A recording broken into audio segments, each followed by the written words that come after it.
Some people say family is everything, but what happens when your family becomes your biggest enemy? I never thought I'd be the person writing one of these stories, but after what happened with Morning Rise, I understand why some wounds never heal. Hi everyone, my name is Chloe, and I never thought I'd be the kind of person writing one of these posts. I've read stories on here for years, shaking my head at how cruel families can be. I always thought to myself, that can't be real, not to that extent, but after what's happened with my own family, I get it. Some people are worse than strangers when it comes to the way they treat you. I'm 20, and for as long as I can remember, I've wanted to run a bakery. Not just bake at home, or do it on the side, but really create a place where people could walk in and smell the bread straight out of the oven, see the cakes on display, and feel like they'd stepped into something warm and welcoming. I've spent years saving for it, working long hours, and learning everything I could from local bakers who were kind enough to show me a trick or two. My family, though, let's just say they've never really been supportive. I'm the youngest of 3 kids. My brother Damien is 24, and my sister Savannah is 22. Damien has always been the golden example, at least in my parents' eyes. He works in finance, makes good money, dresses sharp, and has a way of talking that makes people believe him, even when he's exaggerating or flat out lying. Savannah is quieter, but she's firmly in Damien's corner. If Damien says something, she nods along. Then there's me. To them, I was always the one with silly hobbies. When I was a kid and wanted to bake instead of playing sports, Dad would sigh and say, "Not everything in life is about fun, Chloe. You need to think about stability." Mom wasn't as harsh, but she'd still add little comments like, "That's nice, sweetie, but it won't pay the bills." Spoiler, I never outgrew it. After years of saving and planning, I finally signed a lease for a small but perfect corner spot in town. It used to be a flower shop, and the layout was cozy with big front windows. I put everything I had into renovating it, painting the walls, buying equipment, and designing the logo. The name of my bakery is Morning Rise. Simple, but it felt right. When I sent out the invitations for the grand opening, I'll admit I was nervous. I worked hard to get the place ready in time, testing recipes, arranging seating, even hand-painting little signs for each pastry.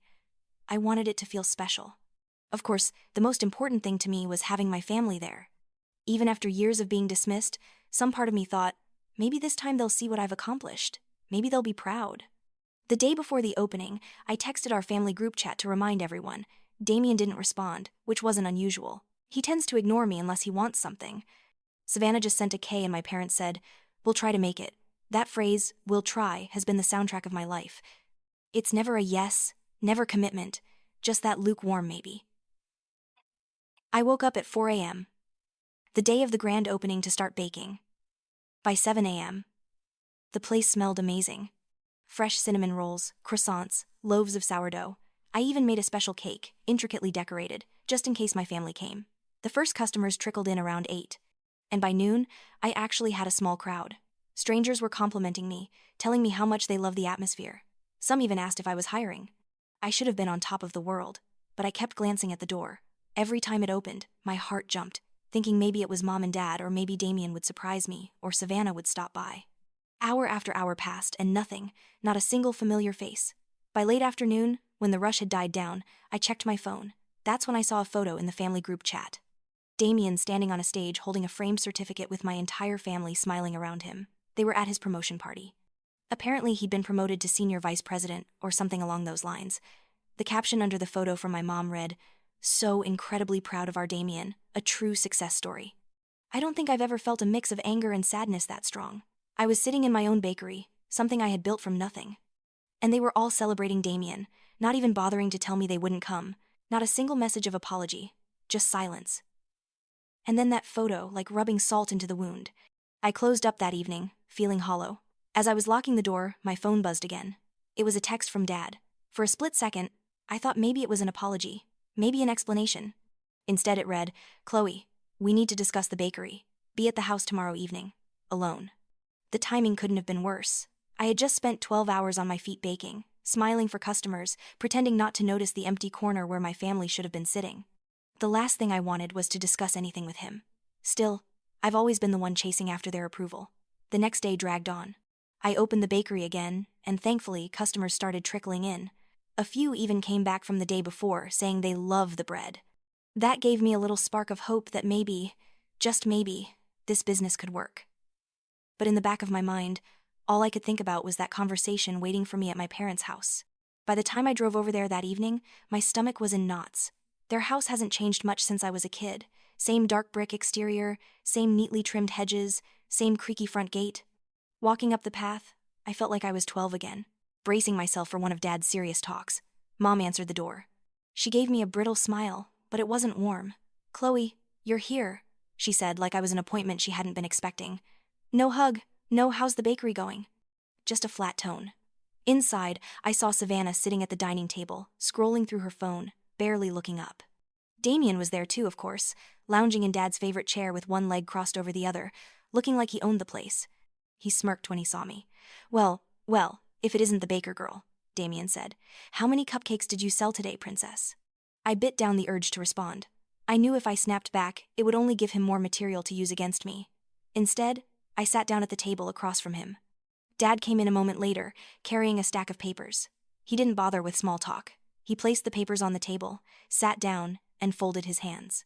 "Chloe," he began, "your mother and I have been talking, and we think it's time we had an honest discussion about your bakery." That pause before the word bakery told me everything. He said it like it was a bad habit, like smoking or gambling. I leaned back in my chair. "All right," I said cautiously. "What about it?" He adjusted his glasses and slid one of the papers toward me. It was an article printout, something about small businesses failing within the first 5 years. "Look," he said, tapping the page. "Statistics don't lie. Most bakeries go under. You've put yourself in a risky situation, and frankly, we're concerned about our financial implications. You need to be realistic." I couldn't believe what I was hearing. This was the first thing he said to me about my bakery. No mention of the grand opening, no acknowledgement of how hard I'd worked, just statistics about failure. Damien chuckled from his chair. "He's right. You know, it's a nice little hobby, but Dad's being generous, giving you advice. You should listen." My blood was boiling, but I forced myself to stay calm. "I'm not playing with hobbies. I had a great turnout yesterday. Customers like the food. This is something I've built from the ground up." Mom sighed like I was a child throwing a tantrum. "We're not saying you haven't worked hard, Chloe, but Damien's promotion shows what real stability looks like. He has a real career path. We just don't want you throwing away your future chasing a whim." That word whim hit me like a slap.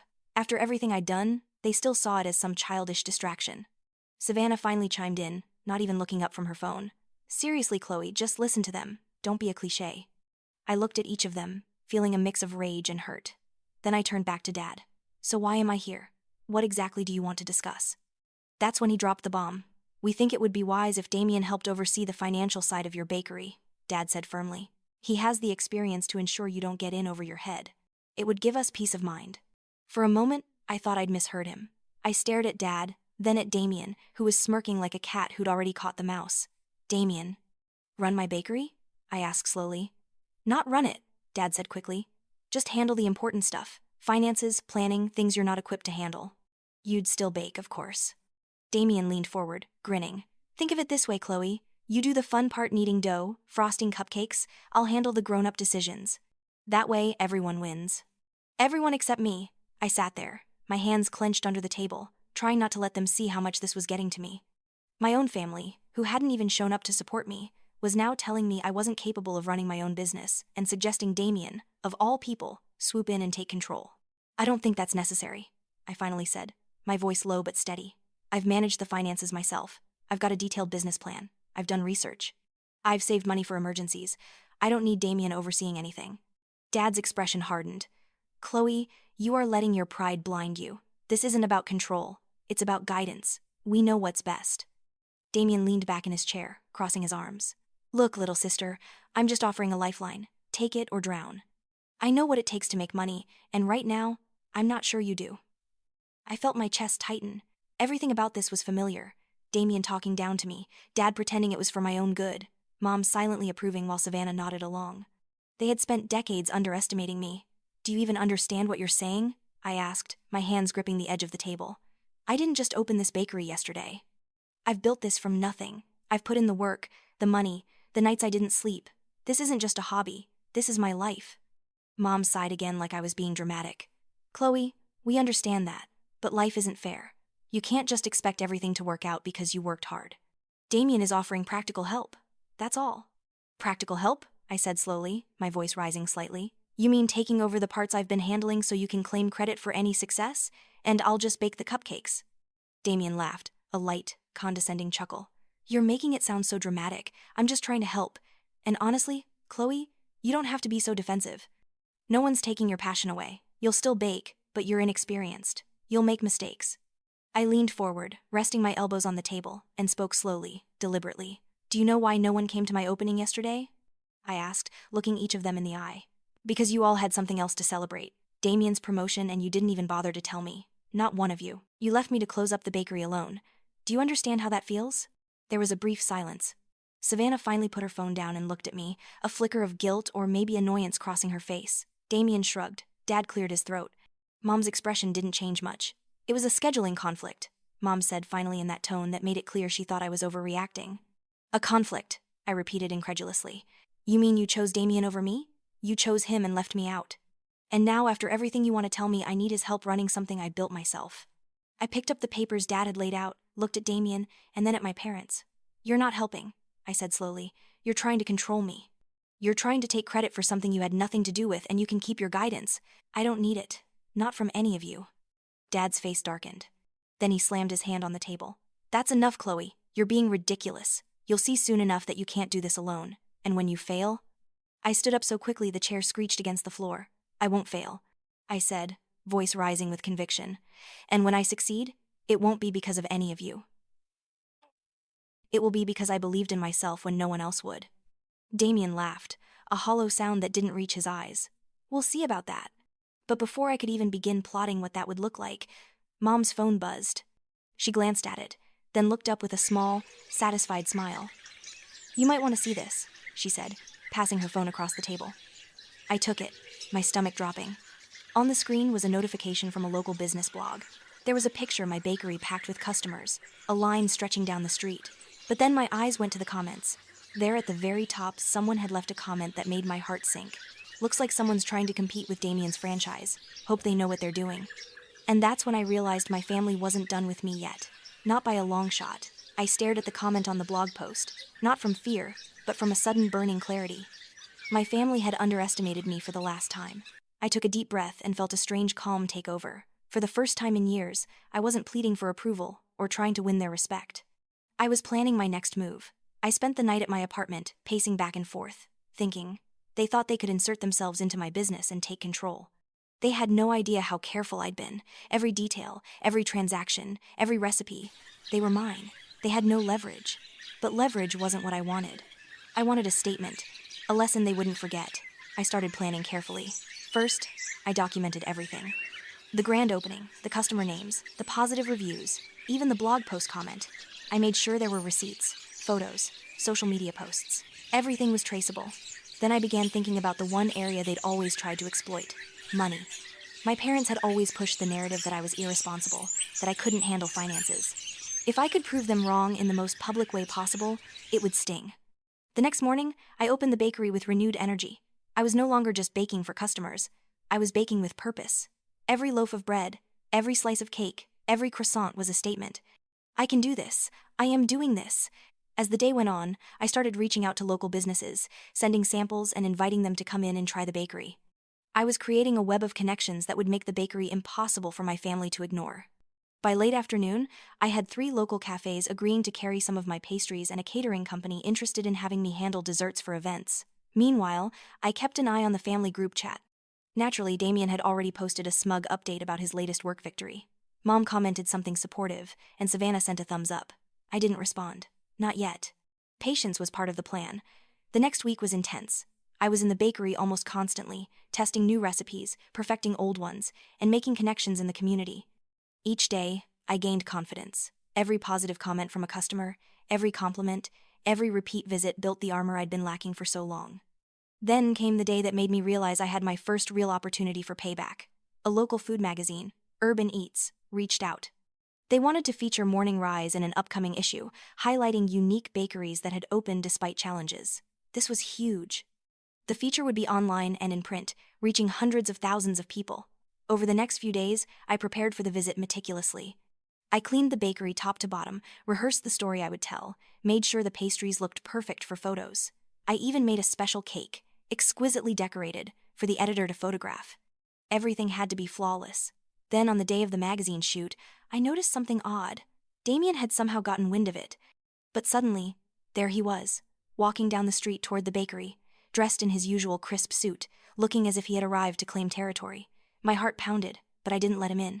I knew he would try to overshadow me, to insert himself into the story.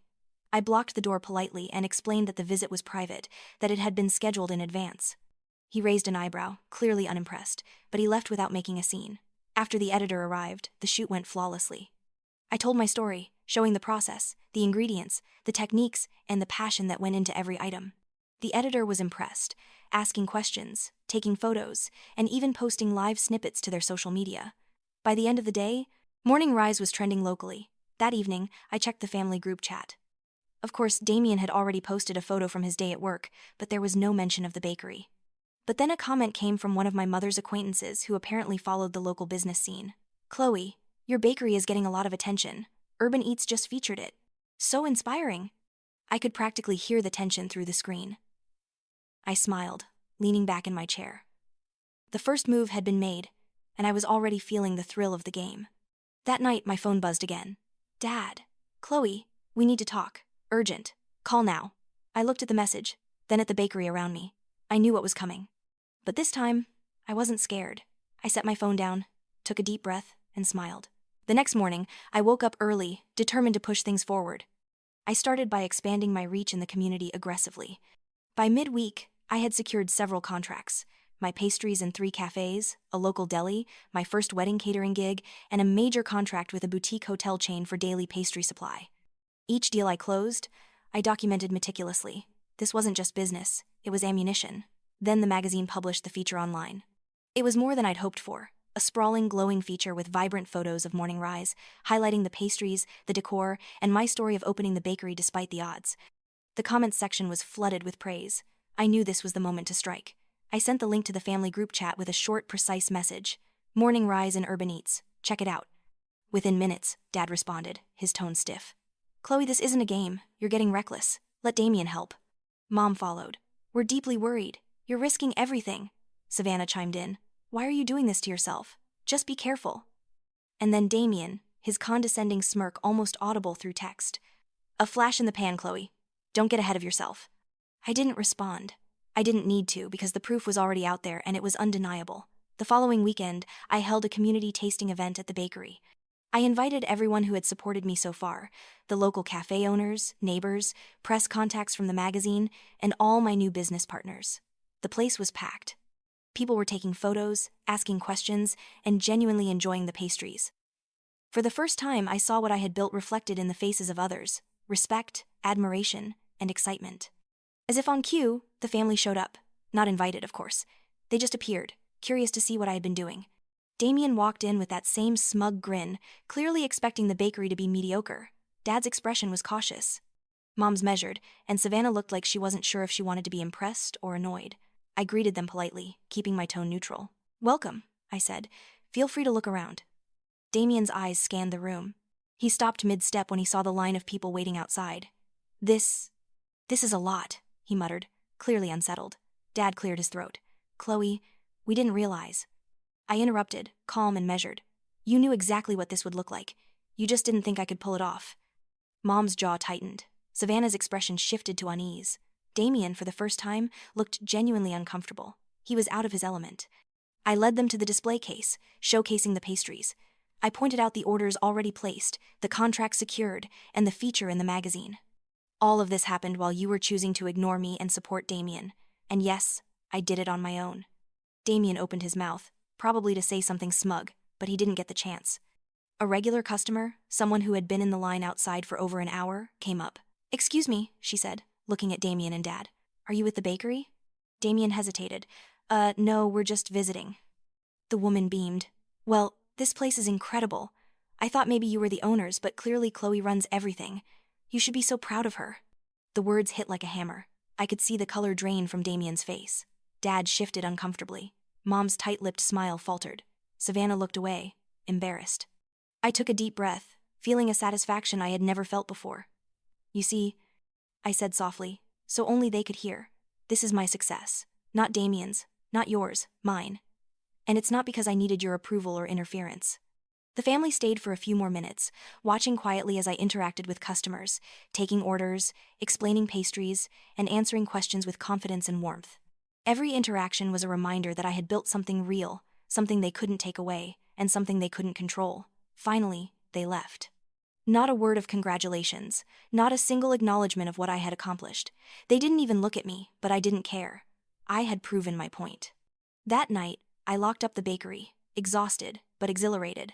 I checked my phone, no messages from them, no attempts to intervene, nothing. And I realized something. I didn't need their validation. I didn't need their approval.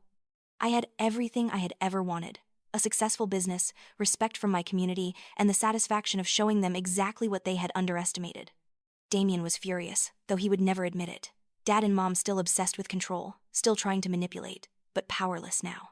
Savannah probably still wondering why I refused to let them in, but too late to change anything. I poured myself a cup of coffee, leaned back, and smiled. Morning Rise was no longer just a dream. It was a triumph, and this time, no one, not my family, not Damien, not anyone, was going to take it from me. I didn't forgive them. I didn't soften. I simply moved forward, stronger, smarter, and more determined than ever. And for the first time, I felt like I truly belonged in my own life.